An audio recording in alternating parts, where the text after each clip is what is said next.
Olá, sejam muito bem-vindos ao Ponto de Vista, o nosso encontro semanal com personalidades das mais diferentes áreas do conhecimento.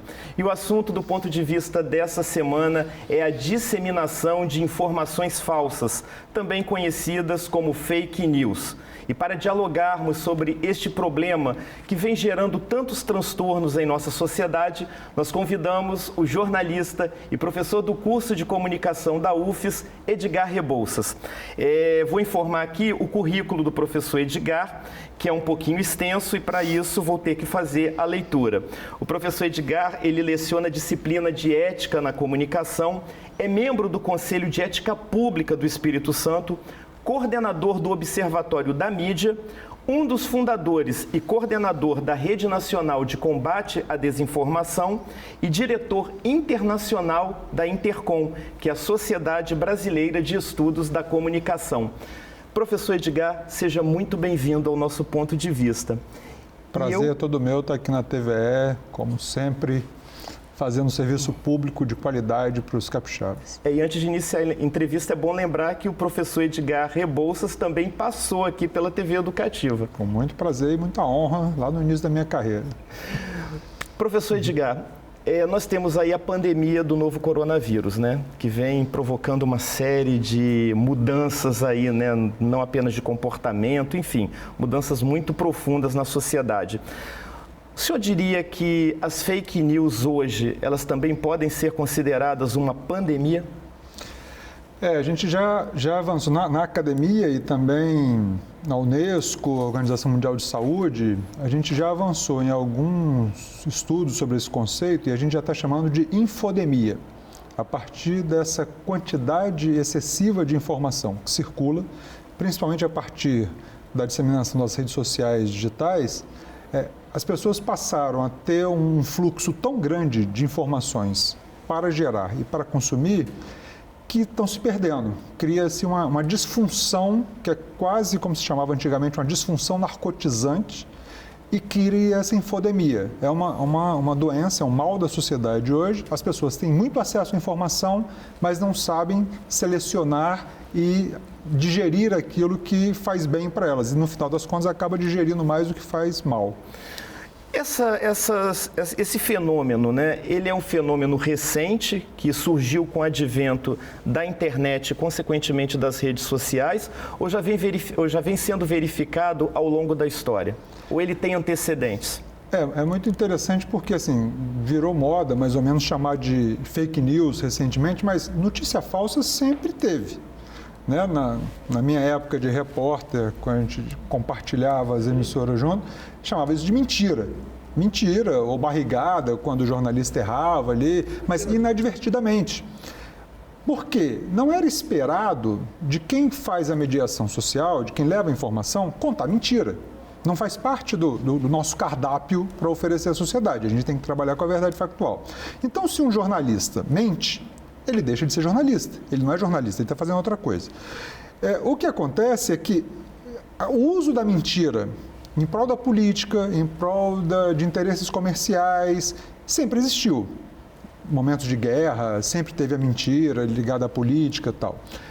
O jornalismo acabava sendo refém de algumas dessas mentiras intencionais, quando apoiava esse ou aquele candidato, ou aquele político, mas não pode se dizer que é algo novo.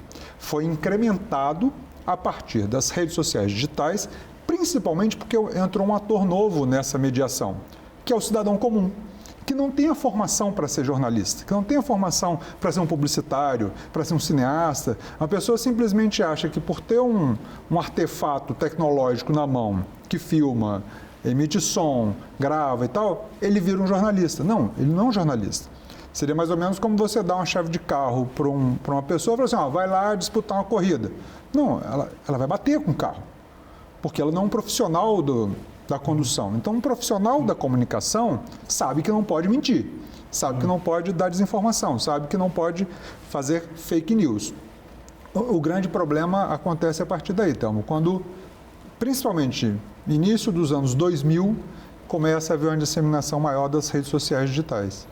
Bom, o antecedente disso é bem antigo, né? A gente pode até citar também a ascensão de Hitler e do nazismo, né? Na época antes-Segunda Guerra Mundial, né? Não, até antes, o Hitler, ele botou em prática algumas coisas que ele já tinha questionado em relação à Primeira Guerra Mundial até. Tem uma análise muito interessante do Hitler sobre isso. Mas já tem relatos na Grécia Antiga, relatos de guerra, de historiadores que falavam assim, peraí, eu não posso contar esse lado da história porque eu fui o vencedor. Se eu não conheço o outro lado, como é que eu vou contar devidamente essa história? Na época de Cristo mesmo, tinha o Sêneca, que era um pensador da época, que falava, as pessoas gostam de mentiras, as pessoas gostam de ouvir mentira, gostam de ser ludibriadas. Elas gostam de ouvir o que elas querem. O Platão, lá em República, ele falava assim, o governante, a ele é permitido mentir, se é para o bem público. Né? Ele não vai fazer mal às pessoas se ele está mentindo. O Maquiavel falava também de dissimulação. O príncipe pode dissimular, às vezes, para alcançar seus fins. O grande problema foi quando alguns políticos começaram a utilizar desses princípios filosóficos inescrupulosamente para alcançar seus objetivos, não que era para o bem da coletividade, né? aquela mentirinha para o bem da coletividade, mas para proveito próprio. Certo. E é esse que é o grande problema. Agora, você diria que o fato também de haver hoje um processo de desregulamentação e precarização da atividade jornalística, que seria um dos mediadores aí dessas informações que chegam ao público, não acabou criando também um ambiente favorável para a proliferação das fake news? O principal problema é esse. Não que as pessoas não tenham que ter acesso e uso aos meios de comunicação. Se cada pessoa pudesse ter sua emissora de televisão, sua emissora de rádio, que bom. E vários movimentos sociais, movimento negro, LGBTQIA+, movimento de mulheres, souberam se aproveitar muito bem disso para ganhar voz, o que antes não tinham quando dependiam dos grandes meios de comunicação, que só defendiam os interesses de quem pagava a conta.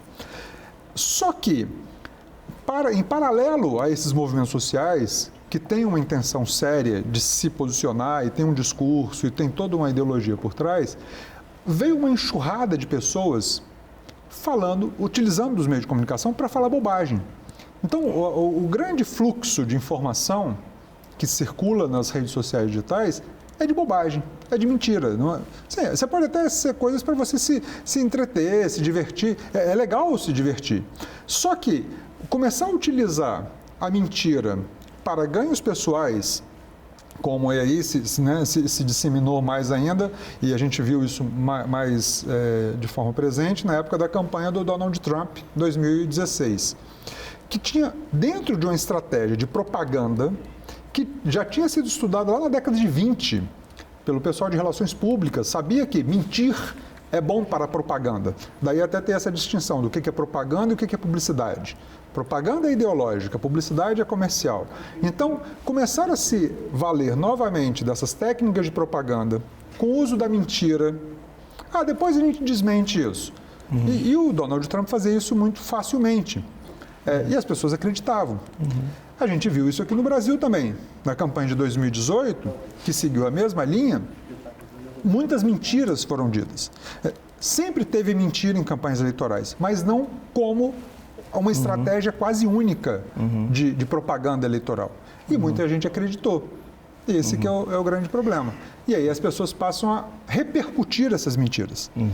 Porque um governante, alguém que ela confia, fala alguma coisa ou posta alguma coisa na rede social e ela replica, dizendo, não, mas foi fulano que falou isso, então é verdade. Não, não é verdade. Vamos checar que a gente consegue descobrir.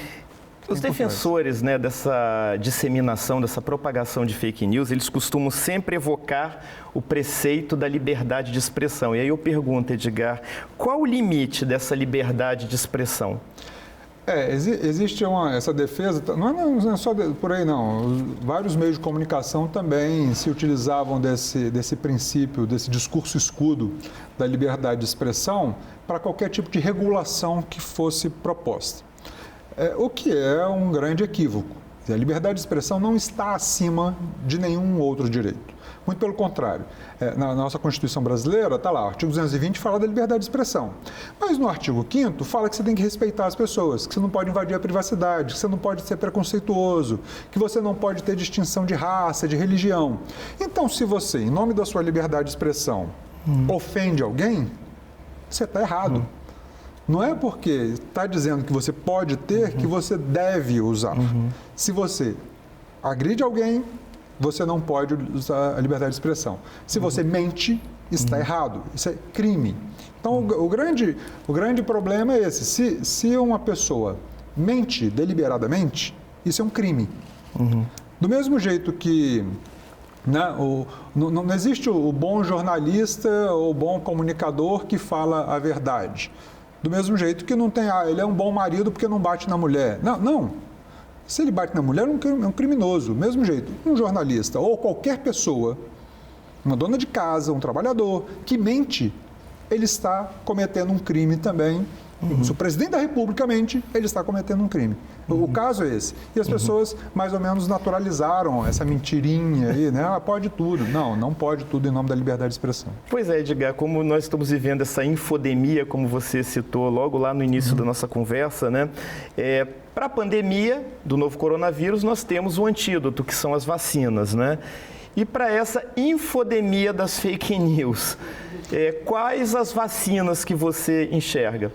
Nós temos as vacinas, apesar de muita gente dizer que não serve para nada, né? Mas para combater a infodemia, a melhor vacina que há é a própria informação. Mas você procurar a informação qualificada. Não necessariamente você vai procurar nos grandes jornais, nas grandes emissoras, mas mesmo de receber uma informação, primeira coisa, desconfia, que é aquilo que nós, jornalistas, sempre aprendemos a fazer. Nunca acredita na primeira informação. Vamos checar essa informação com outra pessoa.